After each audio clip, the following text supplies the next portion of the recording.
교회 여러분, 오늘 성경의 말씀을 보면 하나님께서 야곱에게 내 이름이 무엇이냐 물으시는 그런 장면이 있습니다. 내 이름이 무엇이냐? 하나님께서는 이 질문으로 이 과거를 돌아보게 하시고 현실을 발견하게 하시며 하나님의 사람으로서의 정체성을 가지고 살아가도록 그렇게 하셨습니다. 하나님께서 이 하나님의 사람이 야곱에게 왜 이 이름을 물었겠습니까? 야곱의 이름을 몰라서입니까? 아닙니다. 하나님께서 하나님의 사자가 야곱의 이름을 알았겠죠. 하나님 보내셨는데요.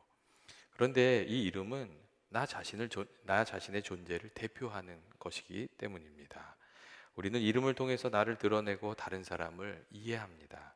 이름이 없으면 한 사람을 설명할 방법이 참 어려운 거예요.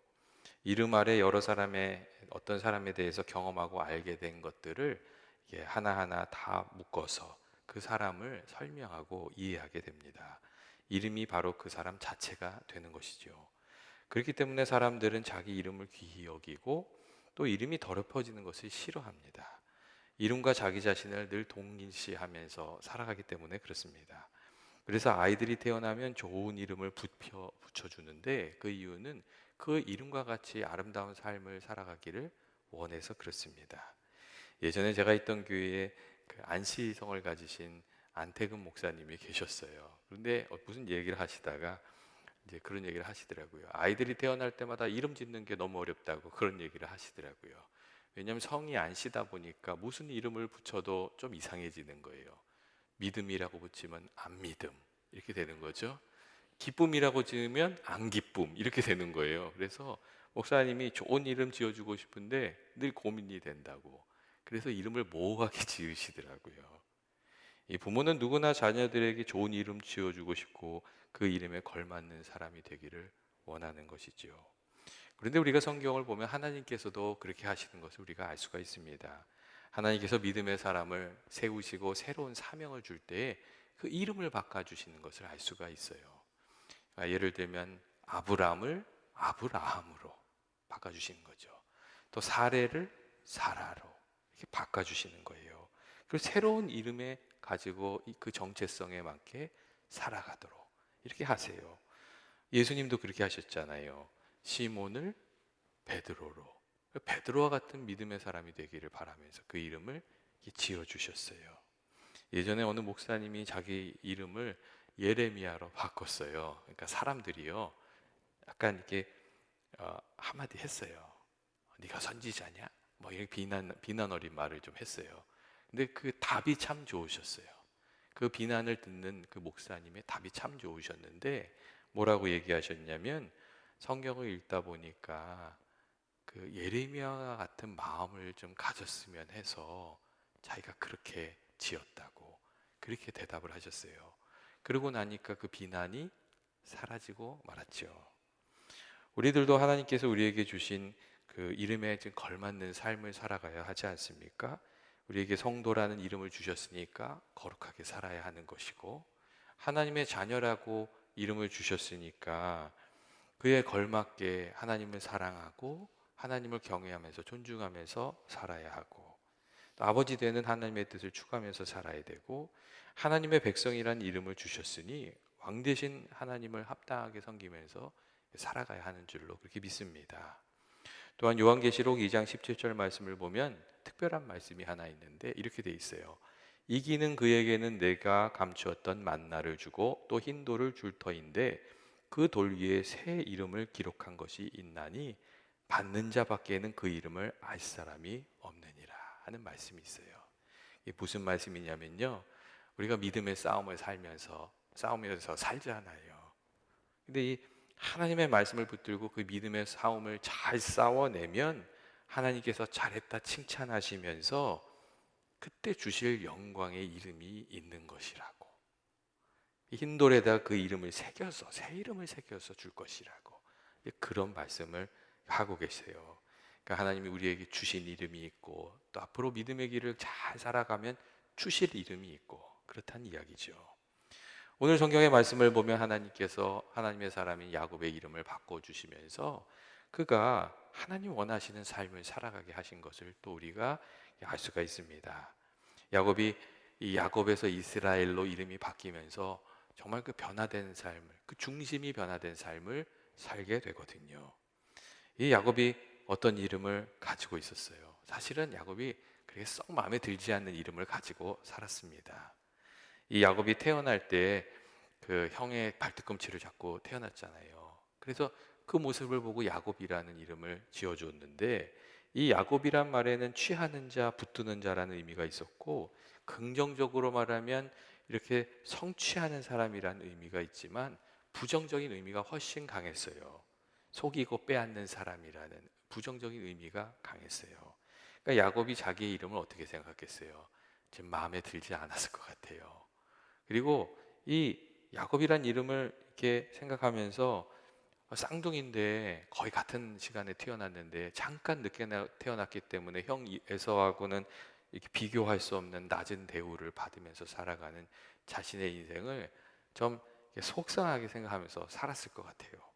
그래서 이제 야곱이 늘 형 에서의 자리를 탐내고 또 계략으로 형을 것을 빼앗는 그런 사람이 됐습니다. 이 사냥하다가 지쳐서 돌아온 형의 약점을 탁 붙잡아서 형의 장자권을 뺏고, 그리고 엄마하고 딱 모략을 이렇게 해가지고 아버지를 속이고 형이 받아야 아버지의 축복을 빼앗고, 이 두 번이나 이 자기 이름처럼 빼앗는 사람으로 살았거든요. 그래서 이 창세기 27장 36절 보면 에서가 막 탄식하는 이야기가 나오는데, 그 이름을 가지고 탄식해요. 뭐라고 얘기하면 이렇게 해요. 그의 이름을 야곱이라 함이 합당하지 않습니까? 그가 나를 속임이 두 번째입니다. 전에는 나의 장자의 명분을 빼앗고 이제는 내 복을 빼앗았나이다. 아버지께서 나를 위하여 빌복을 남기지 아니하셨습니까? 그렇게 탄식하는 그 이야기가 나옵니다. 야곱이 자기 이름에 걸맞는 다른 사람의 것을 이렇게 빼앗고 자기 이익을 챙기는 그런 삶을 살았던 것이죠. 그리고 속임수로 형을 이기면서 살려고 그렇게 살았습니다. 그리고 이러한 것이 야곱의 삶의 그 방식이 돼서 이 삶이 계속 이렇게 보면 외삼촌 라반의 집에 가서도 속고 속이는 삶을 살았던 것을 알 수가 있어요. 이 야곱이 형을 속였잖아요. 그러니까 하나님께서 한번 깨우쳐 주신 것 같아요. 외삼촌한테 되게 당하거든요. 그러니까 속이던 사람이 속는 사람이 돼요. 그런데 야곱이요, 거기에서 한 수 더 떠가지고 기발한 방법으로 속여서 라반의, 자신을 속였던 라반의 그 삼촌의 재산을 다 뺏어버리거든요. 근데 그 방법이 옳은 방법이 아니었다는 것도 또 체험하게 됩니다. 하나님께서 개입하지 않으셨으면 아마 외삼촌 라반에게 그 자기가 가진 것을 다 빼앗기고 죽었을 거예요. 근데 하나님이 개입하셔서 이 야곱을 살려주시거든요. 이 야곱이란 이름에는 그래서요, 수단 방법 가리지 않고 자기 이익을 취하면서 살아가는 사람의 모습이 거기에 잔뜩 들어가 있습니다. 그리고 그 방식은 더 큰 위기를 불러오는 방식이었다는 것도 우리에게 보여줍니다. 이 하나님이 도와주시지 않았으면 야곱의 인생이 완전히 망가져 버렸을 것이기 때문에 그렇습니다. 그리고 에서를 다시 만나야 하는 그 순간이 찾아오자 그가 선택했던 삶의 방식이 크게 잘못된 것이었다는 것이 다시 만천하에 드러나게 되었습니다. 그동안 숨기고 살았던 허물이 다시금 다 드러나게 된 거죠. 사실 이 타락한 인간은 자신에 대한 진실을 좀 알고 싶지 않은 마음이 있어요. 그래서 그럴듯하게 포장하면서 이렇게 넘어가려고 하는 경우가 많이 있습니다. 진실과는 상관없이 수단과 방법을 가리지 않고 그냥 다른 사람들 보기에 괜찮은 것 같아 보이면 그것으로 됐다, 그렇게 생각하면서 살아가는 거거든요. 근데 야곱이 그렇게 살다가 형을 딱 만나는 순간 과거에 자신이 어떤 죄를 지었는지가 다시금 다 드러나게 되었어요. 그리고 그 진실 앞에서 야곱이 두렵고 암담한 마음이 되었잖아요. 그래서 또 자기가 하던 대로 인간적인 방법을 다 짜내요. 첫 번째 방법은 재산을 둘로 나눠 가지고 에서가 한쪽 치면 한쪽 가지고 나는 도망가겠다, 이렇게 해요. 근데 생각해 보니까 그게 영 방법이 아닌 것 같은 거예요. 계속 걱정되는 거죠. 그러니까 또 하나님한테 나와서 또 막 얘기를 해요. 하나님이 가나안 땅 고향으로 돌아가라고 했으니까 하나님 좀 책임 좀 져 주십시오, 막 이렇게 기도를 해요. 평상시에 기도 안 하던 사람이 기도하면 두려움이 떠나겠어요? 암담한 마음만 계속 있는 것이죠. 그러니까 이번엔 또 머리를 쓰잖아요. 뇌물 작전을 쓰지요. 그러니까 자신의 그 재물 중에서 엄청난 뇌물을 보냅니다. 성경에 보면요, 그 뇌물 리스트가 나오는데 암연소 200마리, 숫염소 20마리, 암양 200마리 뭐 이렇게 엄청난 동물을 보내요. 그러니까 그 뇌물 목록을 보면 야, 이 죄의 대가가 얼마나 큰지, 야곱이 살아가는 그 방식이 얼마나 헛된 것인지를 우리가 또 한번 생각하게 되지요. 근데 그럼에도 두려움이 떠나지 않으니까 야곱이 가족들을 다 먼저 강 건너 보내고 혼자 야복강에 머물잖아요. 근데 하나님께서 야곱의 기도를 들으셨는지 하나님의 사람을 보내주시는 거예요. 그리고 그 사람을 만난 야곱이 이 하나님의 사자를 붙들고 자신을 구해달라고 씨름을 하기 시작하거든요. 나 약속해 주지 않으면 안 놓겠다고 이렇게 씨름을 하잖아요. 그러니까 그 하나님을 보낸 사자가 야곱의 환도뼈를 때려서 뿌뜨러 부러뜨리잖아요. 그런데 그럼에도 포기하지 않으니까 그때 내 이름이 무엇이냐 그걸 물어요. 네가 어떻게 살아왔느냐 이렇게 물어요. 그리고 이제는 너가 너에게 이스라엘이라는 이름을 줄 테니 그 이름을 가지고 살아가라고 이야기해 주시는 거예요. 새로운 이름을 가지고 새롭게 삶을 살아가게 하신 거죠. 인간적인 꾀를 의지하던 삶에서 이제는 하나님을 좀 신실하게 의지하는 삶으로 그 삶의 방향을 바꾸어 주셨어요. 그리고 하나님은 내 이름이 야곱이지만 난 이제부터 너를 이스라엘로 부르겠다.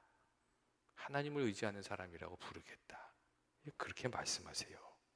야곱이 믿음이 좋아지고 의로워서 하나님이 그렇게 불러주신 것이 아니에요. 그는 여전히 부족한 사람이지만 하나님을 간절히 의지하는 그 모습을 보시고 하나님이 그렇게 바꾸어 주시겠다고 그렇게 말씀하셨던 것이었어요. 내 이름이 무엇이냐 하는 말씀으로 야, 너 이제까지 어떻게 살아왔니? 이렇게 물으셨다면 너는 이제 이스라엘이다 하는 그 말씀으로는 이제 하나님을 신실하게 의지하는 사람으로 살아가라는 그 말씀을 해주셨습니다. 그리고 이 과정에서 우리가 한 가지 생각할 점은 야곱이 하나님의 사랑과 씨름을 해서 이겼다는 점이에요. 사실 하나님의 사람이 이기는 게 당연한 것 아닙니까? 한 방 치니까 환도뼈가 부러졌어요. 한 두 방 더 쳤으면 어떻게 됐겠어요? 근데 하나님의 사람이 그렇게 하지 않았어요.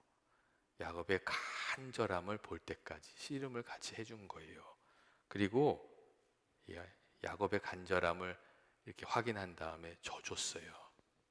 야곱의 소원을 들어줬죠. 우리가 하나님 앞에 나가서 기도할 때도 여러분 그렇지 않습니까?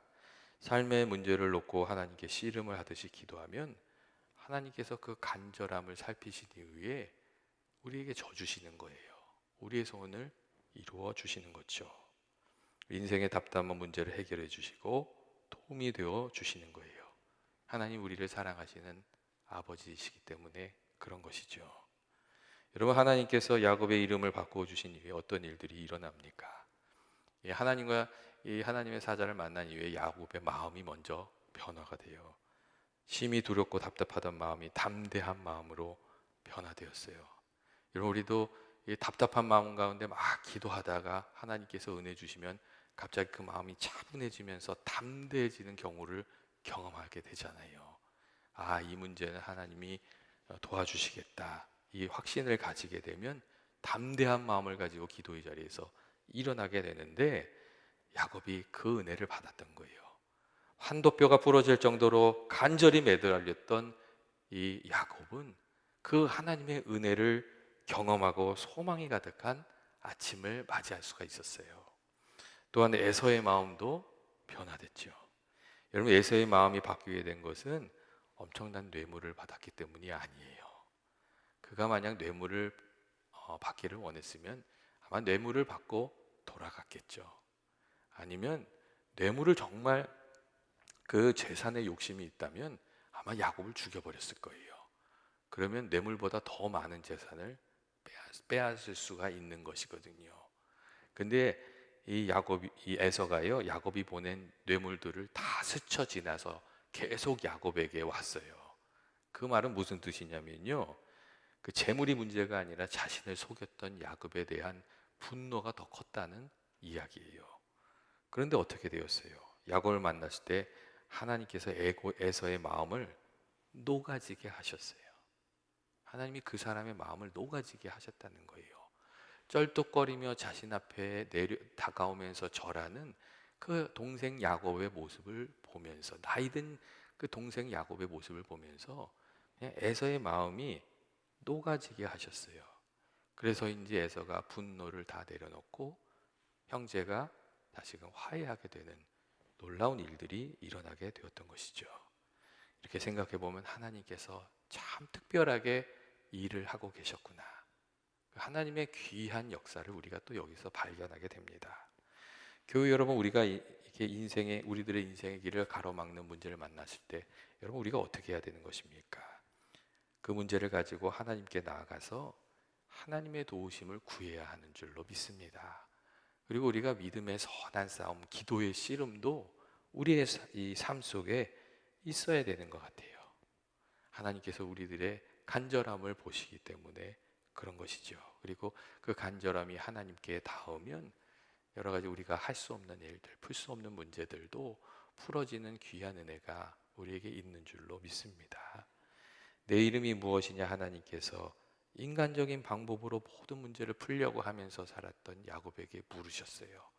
그리고 이제는 이스라엘이라는 이름을 가지고 살아가라고, 하나님을 붙들고 씨름하듯이 그 마음을 가지고 믿음을 가지고 살아가라고 그렇게 하셨어요. 여러분, 우리들에게도 내 이름이 무엇이냐, 하나님께서 혹 그렇게 물으시는 것은 아닐까요? 내가 무엇을 의지하면서 살아가고 있는지 주님께서 물으실 수 있어요. 그때에 내가 주를 의지합니다. 주님께서 나의 힘이 되어 주십니다. 내게 주님밖에 없습니다. 이렇게 고백하면서 주님을 붙드는 저와 여러분 되시기를 주의 이름으로 축원드립니다.